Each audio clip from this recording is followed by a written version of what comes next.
Price the Lord. പ്രഭാത വചനം ശ്രവിക്കുന്ന എല്ലാവരെയും കർത്താവ് ധാരാളമായി അനുഗ്രഹിക്കുമാറാകട്ടെ. ഓരോ പ്രഭാതത്തിലും പ്രഭാത വചനം എന്തുകൊണ്ട് കേൾക്കണം? എന്തിനാണ് പ്രഭാത വചനം നമുക്ക് നൽകപ്പെടുന്നത്, കേൾപ്പിക്കുന്നത്? ദൈവത്തിൻ്റെ പദ്ധതിയാണ്. പ്രഭാത വചനം ദൈവത്തിൻ്റെ അവകാശമാണ്. തൻ്റെ ഭക്തന്മാർക്ക് വേണ്ടി ദൈവം വചനങ്ങൾ പ്രഭാതത്തിൽ ഒരുക്കുന്നു.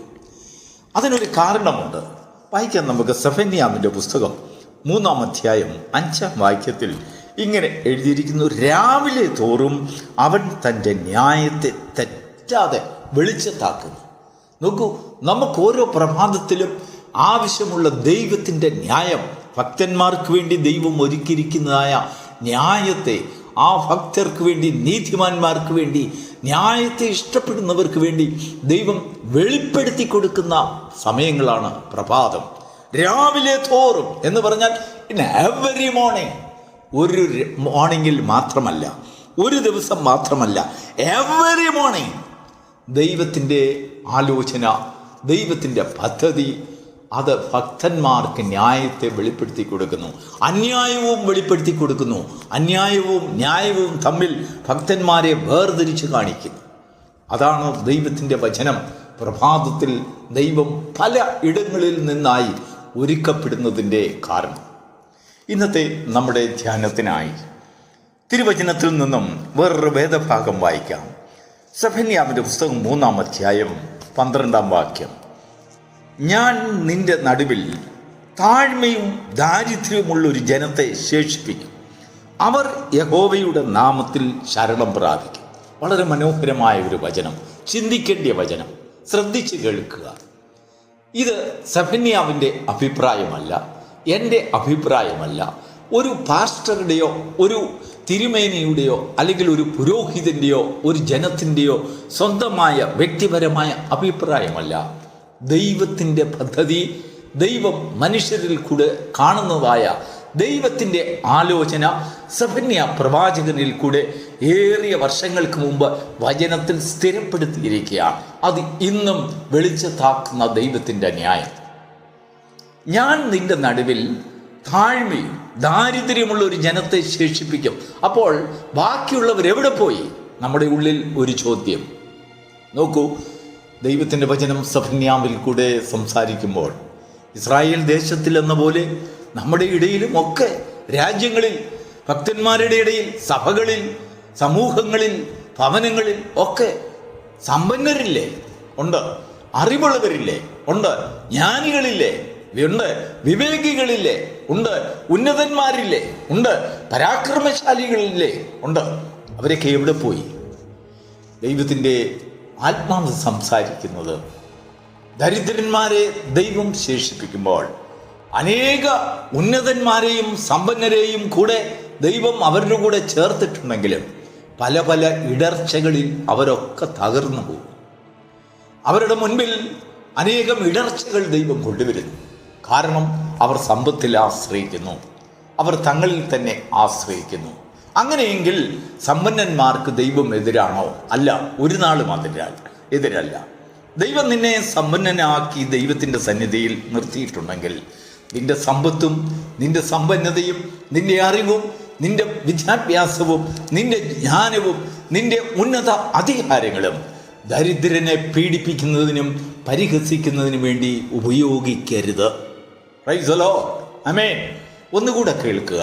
ദൈവം നമുക്ക് തരുന്ന സമ്പത്തും സമ്പന്നതയും അറിവും ജ്ഞാനവും കഴിവും ആരോഗ്യവും ബലവും ഉന്നത സ്ഥാനങ്ങളും ഒക്കെയും നിന്റെ സമൂഹത്തിൽ നിന്നോടൊപ്പം ഉള്ളതായ ദരിദ്രനെയും ഏഴകളെയും പരിഹസിക്കുന്നതിനും, ഒന്നുമില്ലാത്തവരെന്ന് കാണുന്നതിനും, അവജ്ഞരാക്കുന്നതിനും, അവരെ കളിയാക്കുന്നതിനും വേണ്ടി ഉപയോഗിക്കരുത്.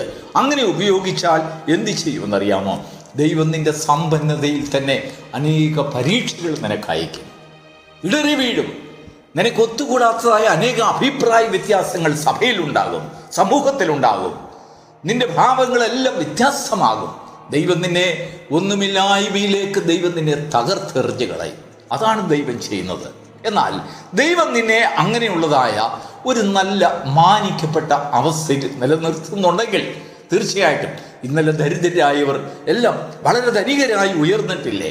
അവരെന്ത് ചെയ്യണമെന്നറിയാം. ദൈവം നിന്നെ ഉയർത്തുമ്പോഴൊക്കെയും നീ താഴ്മയുള്ളതായ ഒരു ഭാവം ദൈവത്തിൻ്റെ സന്നിധിയിൽ ധരിക്കണം. ദരിദ്രനെ പോലെ നീ ആകണം. എല്ലാം ഉള്ളവനെങ്കിലും ഒന്നുമില്ലാത്തവനെ പോലെ. ദൈവം ആത്മാവിൽ ദരിദ്രരായവർക്ക് വേണ്ടി ഒരുക്കുന്ന സ്വർഗരാജ്യത്തെക്കുറിച്ചുള്ള ഒരു വെളിപ്പാടും ദർശനവും നമ്മുടെ ഹൃദയത്തിൽ കടന്നു വരുമ്പോൾ ഈ ലോകത്തിലെ ധനവും മാനവും ജ്ഞാനവും ഒന്നുമില്ല എന്ന് ദൈവത്തിൻ്റെ സന്നിധിയിൽ താഴുവാൻ നമ്മെ സഹായിക്കും. മറ്റുള്ളവരെ പരിഹസിക്കുന്നതിന് വേണ്ടി നിന്റെ സമ്പത്ത്, ഇന്നലെ നീ ദരിദ്രനായിരുന്നു, പക്ഷെങ്കിൽ ഇന്ന് ദൈവം നിന്നെ സമ്പന്നതയിലേക്ക് നടത്തുമ്പോൾ നീ ഇന്നലകളെ മറന്നു പോകുന്നവനായി തീരരുത്. നിന്നെ വെട്ടിയെടുത്ത പാറയിലേക്കും നിന്നെ കുഴിച്ചെടുത്ത കനിഗർഭത്തിലേക്കും നീ നോക്കി ദൈവത്തിൻ്റെ സന്നിധിയിൽ താഴ്മയുടെ ഭാവം നീ ധരിക്കുന്നുണ്ടെങ്കിൽ അവരെ മാത്രമേ കർത്താവിന് ഉയർത്തുവാൻ കഴിയുകയുള്ളൂ. എങ്ങനെയാണ് ഉയർത്തുന്നത്? ആത്മീകമായ ഒരു ദാരിദ്ര്യം അവനിൽ ദൈവം നിക്ഷേപിക്കും. അത് ദൈവത്തിൻ്റെ നിക്ഷേപമാണ്, ഡിപ്പോസിറ്റ് ചെയ്യുകയാണ് ദൈവത്തിൻ്റെ ആത്മാ. നമ്മളാൽ അത് കൈവരിക്കാൻ സാധ്യമല്ല. ആത്മാവിലുള്ള ദാരിദ്ര്യം ദൈവം തരുന്ന ദാനമാണ്. അത് പ്രാപിക്കണമെങ്കിൽ ലോകത്തിൽ ഉള്ളതായ സമ്പത്തിൽ ആശ്രയിക്കുന്നവരായി തീരരുത്. നമ്മുടെ സമ്പത്തും നമ്മുടെ ഐശ്വര്യവും നമ്മുടെ കഴിവും ജ്ഞാനവും നമ്മുടെ ശ്രേഷ്ഠതയും ഒക്കെ മറ്റുള്ളവരെ പരിഹസിക്കുന്നതിന് വേണ്ടി ദൈവം നീക്കി വച്ചിരിക്കുന്നതായ ദൈവത്തിൻ്റെ സമ്പത്തായ ദരിദ്രരെ, യെസ്, അതാണ് തക്കതായ വാക്ക്. നമ്മുടെ സമൂഹത്തിൽ നമ്മോടൊപ്പം ഇരിക്കുന്ന എളിയവരെ നോക്കൂ, ദരിദ്രരെ നോക്കൂ. അവർ ദൈവത്തിൻ്റെ സമ്പത്താണ്. ദൈവം അവരെ സമ്പാദിച്ചു വച്ചിരിക്കുകയാണ്. നമ്മെ അനുഗ്രഹിക്കുന്നത് പോലെ, നിന്നെ അനുഗ്രഹിക്കുന്നത് പോലെ ദൈവം അവർക്ക് വാരി കോരി കൊടുക്കുവാൻ ഒറ്റ നിമിഷം മതി, ഒരു സെക്കൻഡ് മതി. എന്തുകൊണ്ട് ദൈവം അത് ചെയ്യുന്നില്ല? അവർ ദൈവത്തിൻ്റെ ദാനമായി, ദൈവത്തിൻ്റെ സമ്പത്തായി സമൂഹത്തിൽ, രാജ്യങ്ങളിൽ, അവിടെവിടങ്ങളായി തീർക്കേണ്ടതിന് അവർ ദൈവത്തിൽ ആശ്രയിക്കുന്നു. ഇന്ന് വായിച്ചതായ വേദവചനത്തിലേക്ക് നമുക്ക് വീണ്ടും ഒന്ന് കടന്നു വരാം. ഞാൻ നിന്റെ നടുവിൽ താഴ്മയും ദാരിദ്ര്യവും ഉള്ളൊരു ജനത്തെ ശേഷിപ്പിക്കും.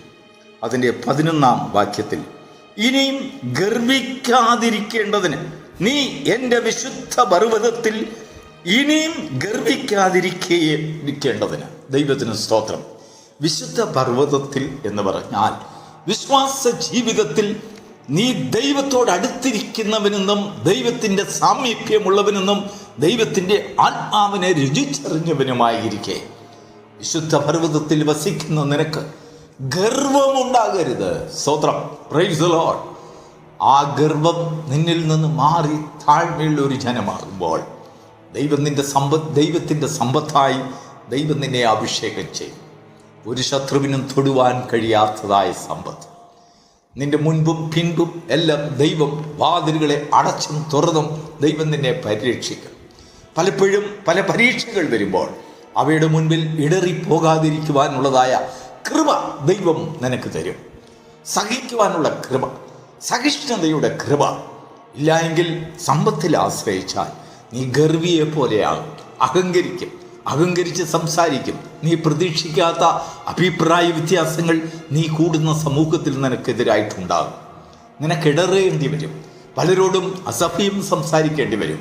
ദൈവത്തിൻ്റെ സന്നിധിയിൽ ഒരു കുറ്റമറ്റ മനസാക്ഷി നിന്നിൽ നിന്ന് നഷ്ടപ്പെട്ടു പോകും. ഒരു ദിവസം ദൈവത്തിൻ്റെ സന്നിധി വിട്ടോടിപ്പോകും. അതാണ് സമ്പന്നർക്ക് സംഭവിക്കുന്നത്. എന്നാൽ ദൈവം ചെയ്യുന്നതോ താഴ്മയില്ലാത്തവരെ എല്ലാം ദൈവം അകറ്റി മാറ്റിയിട്ട് അവർക്ക് അനേക അവസരങ്ങൾ കൊടുക്കും. എന്നാൽ അവസരങ്ങൾ അവർ താഴ്മയുള്ളവരായി തീരാതെ അവരുടെ ഗർഭത്തിൽ അവർ വളർന്നു പോകുന്നവരെങ്കിൽ ദൈവം പൊടുന്നനവേ അങ്ങനെയുള്ളവരെ കൈവിട്ടതിന് ശേഷം ദൈവത്തിൻ്റെ സന്നിധിയിൽ ദൈവജനത്തിൻ്റെ മധ്യത്തിൽ താഴ്മയും ദാരിദ്ര്യമുള്ള ഒരു ജനത്തെ ദൈവം ശേഷിപ്പിക്കും.